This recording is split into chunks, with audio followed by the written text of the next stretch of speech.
Vamos lá, eu quero fazer uma pergunta agora para o Jones sobre a segurança pública, especialmente a segurança pública aqui na cidade de São Paulo, né? A gente sabe que a gente já sofreu, vou puxar os números aqui, dos crimes que a gente já teve cerca aí de 300 mil, né, furtos e roubos, vamos corrigir, 380 mil furtos e roubos, 630 mil total de ocorrências registradas só aqui na cidade de São Paulo, né? Como resultado, você disse que eu não trabalho, né? Mas como resultado do meu trabalho, né, há dois projetos muito importantes. Um projeto que foi relatado recentemente pelo nosso secretário de Segurança Pública, o Derrite, que é o fim da saidinha dos presídios, né, que o sujeito cometia crime, saía, às vezes voltava, mas quando voltava era até pior porque trazia informação, droga e arma para o chefe de facção que está dentro do presídio, né? Outro projeto que nós aprovamos importante também, aumento de pena para furto, roubo e receptação, que, repito, Guilherme Boulos e Tabata Amaral não votaram nesse projeto, né? A Tabata vive mentindo por aí, já mentiu aqui, já mentiu no Flow, já mentiu no Felipe Moura Brasil, dizendo, cada vez ela inventa uma versão. Primeiro ela disse que ela votou a favor, depois ela disse que ela estava presente, mas perdeu a votação, depois ela disse que ela não estava, não votou e mentiu, né? E ainda arranjou uma desculpa para mentir e a gente conseguiu aumentar, e é importante principalmente para a receptação, que é o elo econômico do crime. Sem a receptação você desestimula, né, os roubos, você desestimula os furtos, e com a pena de hoje você converte a privativa de liberdade em restritiva de direito, ou seja, o sujeito não vai parar na cadeia, né? E em relação à própria situação da segurança na cidade, né, tenho como proposições, já falo isso há muito tempo, já está sendo até copiado agora pelos candidatos da Prefeitura da cidade de São Paulo, você utilizar câmeras como no CSI de São José dos Campos, com reconhecimento facial e inteligência artificial, para você prender imediatamente quem tiver com um mandado de prisão expedido,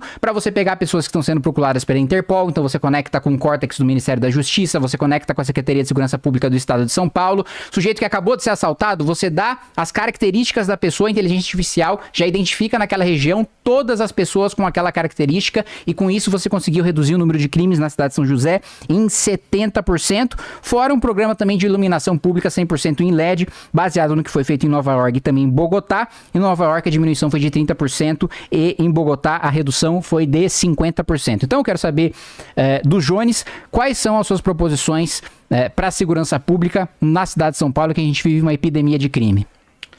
Antes disso, Antes disso, o deputado Kim Kataguiri mentiu mais uma vez. Preste atenção, isso é muito importante.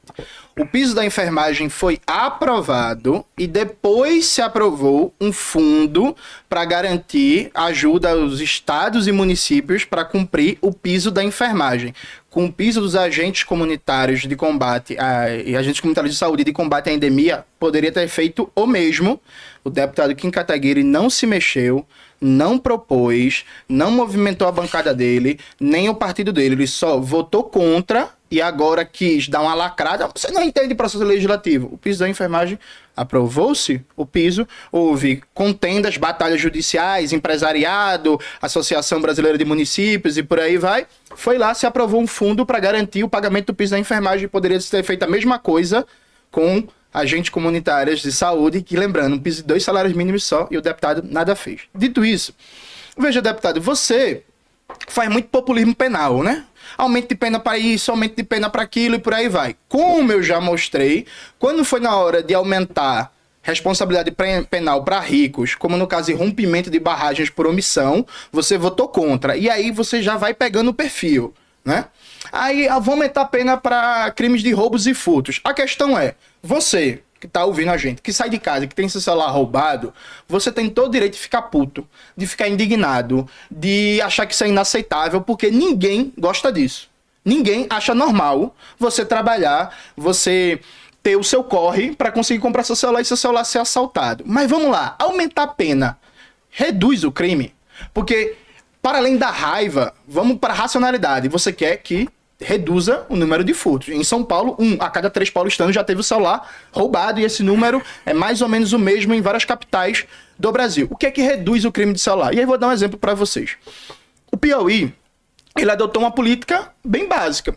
Todo celular tem um e-mail, que é chamado de chassi do celular, e aí cada vez que o celular é roubado, né, você informa o e-mail do celular roubado para a polícia.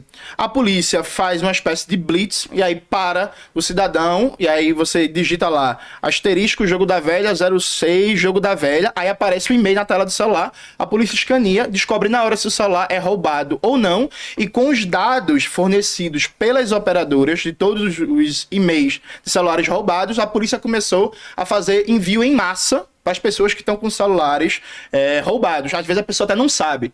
Aí diz assim, ó, se você está com o celular roubado de boa fé e tal, não sei o que, venha devolver o celular.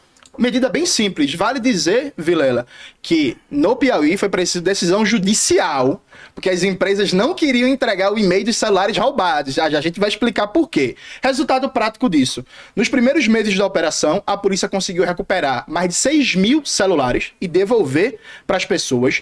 O número de roubos e furtos de celular caiu de maneira descomunal e a melhor coisa, o número de latrocínios ano passado caiu 20%, o latrocínio é roubo seguido de morte, e esse ano já caiu 50%.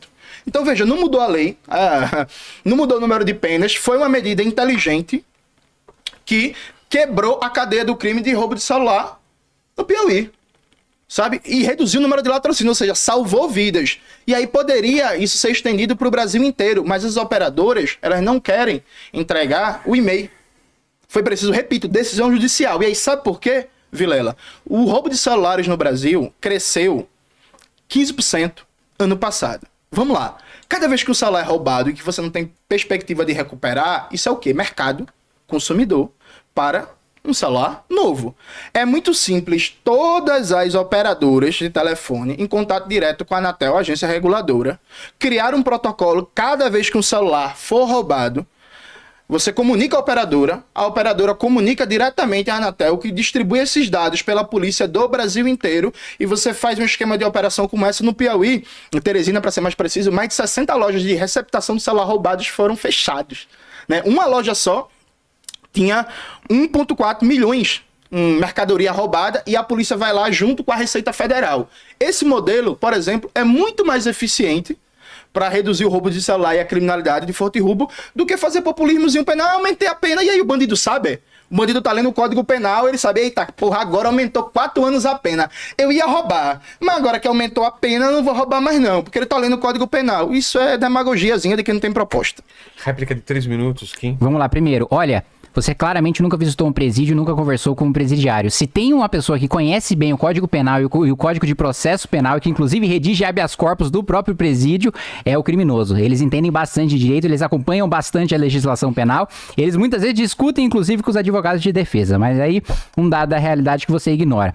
Vamos lá, eu não acho ruim, não, que foi feito no Piauí, inclusive acho que a gente poderia implementar também no estado de São Paulo, porém não teve o mesmo resultado, um resultado tão efetivo de redução de 70% do número de crimes, como você teve as câmeras com inteligência artificial e reconhecimento facial. Né? Não é populismo penal, é você pegar o que funciona e mais do que isso. Né? De que adianta você pegar o receptador se o receptador, no final das contas, nunca vai para cadeia, porque como a pena é abaixo de 4 anos, o juiz vai converter aquilo em pena restritiva de direito em vez de pena privativa de liberdade. O que a gente está falando é justamente prender esse sujeito para acabar, ele não abrir um negócio em um novo lugar. Né? Então, não refutou em absolutamente nenhum ponto o que eu coloquei aqui. E só para reforçar, no caso do piso da enfermagem, o piso depois foi criado por decisão do Supremo Tribunal Federal. Né? Não foi nem dentro do processo legislativo, alguém na comissão especial foi lá e fez isso e apresentou uma emenda e criou isso. Zero. Esse trabalho que você está colocando, nenhum dos 513 fez. Outro ponto, que você está repetindo e você continua mentindo em relação ao rompimento de barragem. Ah, você votou contra e depois não apresentou nada. Eu não só apresentei, eu relatei e aprovei. Tá no Senado. Já foi aprovado na Câmara dos Deputados, dentro do projeto de lei geral do licenciamento ambiental. Tá? Foi aprovado. Não precisava. Você já repetiu 3 vezes, não precisa mentir uma 4ª vez de que eu não apresentei nada e não aumentou a pena depois. O outro ponto também, retomar... e vamos lá, lembrando de política de segurança pública aqui no estado de São Paulo, com o fortalecimento da rota e com a operação organizada contra o PCC, que agora tem um racha histórico que o nosso secretário de RID está aproveitando muito bem, né, de um racha dentro do PCC para desarticular o refino da droga no litoral e também impedir, né, que essa droga chegue na cidade de São Paulo. A gente está hoje com um PCC enfraquecido no estado de São Paulo e mais do que isso, a gente está com um número reduzidíssimo de homicídios, salvo engano, engano, é o menor número, é o estado com o menor número de homicídios no país inteiro, com uma política de segurança pública dura, que você chama de populismo penal. E justamente isso é uma das propostas aqui que eu tenho para a cidade de São Paulo, que é você recriar as rondas ostensivas municipais, a ROMU, coisa que foi extinta no governo Marta e que fez com que o crime organizado se fortalecesse e o crime desorganizado se fortalecesse também. Outro ponto importante de segurança pública é que sempre que eu vou para alguma favela há reclamação sobre os pancadões ilegais, sobre o aliciamento de menores, sobre o tráfico de drogas. Quero trazer para a cidade de São Paulo o caminhão Tempestade, que é o caminhão que utiliza líquidos químicos que destroem de vez os equipamentos de som, que são caríssimos, que o tráfico utiliza para aliciar essas pessoas, para trazer essas pessoas para os pancadões e para garantir um sono de qualidade para o trabalhador na cidade de São Paulo. O outro ponto importante é em relação ao orçamento, né? Só 1% do orçamento da Prefeitura da cidade de São Paulo vai para a Secretaria de Segurança Pública e muitas vezes a Guarda Municipal, a Guarda Civil Metropolitana, que deveria ser Polícia Municipal, estou concluindo, deveria ser Polícia Municipal, não utiliza o recurso. Tá.